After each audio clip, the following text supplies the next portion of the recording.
حدیث نبوی ہے، رسول کریم صلی اللہ علیہ وسلم نے فرمایا، اللہ پاک فرماتا ہے کہ انسان کا ہر نیک عمل خود اسی کے لیے ہے مگر روزہ کہ وہ خاص میرے لیے ہے اور میں ہی اس کا بدلہ دوں گا۔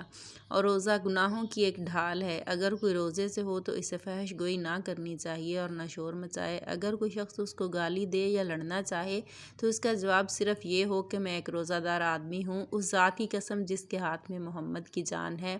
روزہ دار کے منہ کی بو اللہ تعالیٰ کے نزدیک مشک کی خوشبو سے زیادہ بہتر ہے۔ روزہ دار کو دو خوشیاں حاصل ہوں گی، ایک تو جب وہ روزہ افطار کرتا ہے اور دوسرے جب وہ اللہ تعالیٰ سے ملاقات کرے گا اور روزے کا ثواب پا کر خوش ہوگا۔